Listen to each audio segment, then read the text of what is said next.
ओम नारायणाय नमः। कृष्णाय नमः। गोविंदाय नमः।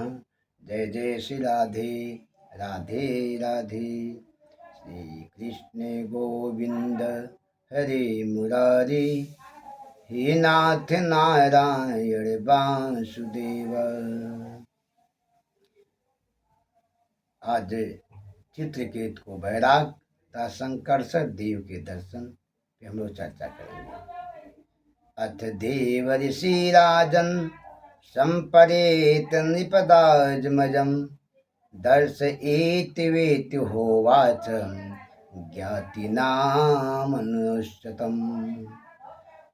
सुखदेव जी कहते ही राजन, तदनंतर देवर्षि नारद ने मृत राजकुमार की जीवात्मा को शोकाकुल परिजनों के समक्ष बुलाकर कहा, जीवात्मना देखो, तुम्हारे सभी शहीद माता पिता तुम्हारे लिए कितना विलाप कर रहे हैं। अपमृत होने के कारण तुम्हारी अभी आयु शेष है।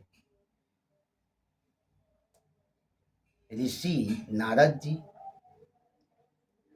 क्या किए, उस जो जीवात्मा मरा था उसे बुलाए, उसके सामने दिखाए कि देखे तुम्हारे माता पिता विलाप कर रहे हैं, अतः तुम दोबारा इस शरीर में आकर पिता द्वारा किए गए राज सुख को भोगो का उपयोग करो, उपभोग करो, अब खुश रहिए। तो जीवात्मा क्या कहा, कस्मिन् समन्यमयी मह्यम पितरम मातुरो भवन कर्माभिमानस्यम देवर्तो नयोनिषु। देवर्षि ने अपने कर्मों के अनुसार देवता मनुष्य आदि योनियों में जाने कितने जन्मों में भटक रहा हूं। उनमें से 21 जन्म के मेरे माता पिता हैं। संसार में कोई किसी का भाई बंधु माता पिता नहीं है। जीव अविनाशी है। अहंकार के कारण जीव का शरीर में महत्व है। यह शरीर विकारों का पुंज है, मलमूत्र का भांड यानी बर्तन है। कौन कह रहा है, जो जीव, जिस जीव के लिए चित्रकेतु रो रहे थे, विलाप कर रहे थे, उस जीव को महर्षि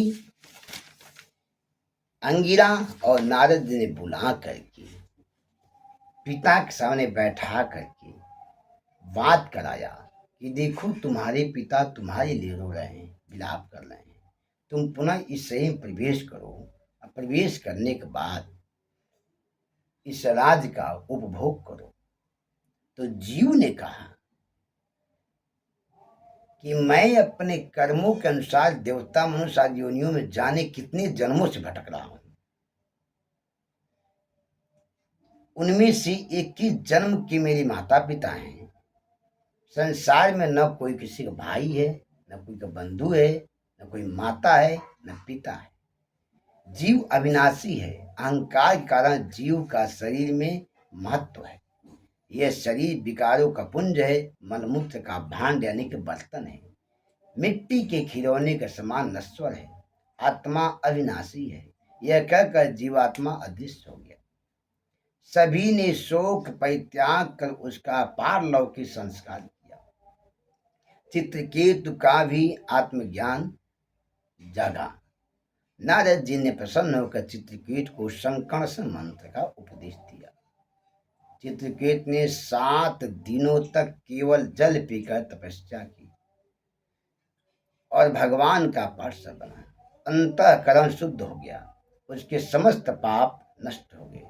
शोक मोह जाता रहा।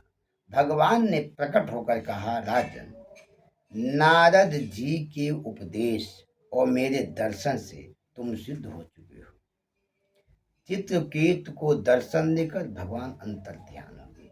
यही है मानव जीवन का असली रूप। मानव सिर्फ अपने दायित्व का निर्वहन कर रहा है, यहाँ कुछ नहीं कर सकता है। सब कुछ परमात्मा करते हैं। जय श्री राधे राधे राधे। अगले एपिसोड में आप सुनेंगे चित्रकेतु को पार्वती का शाप।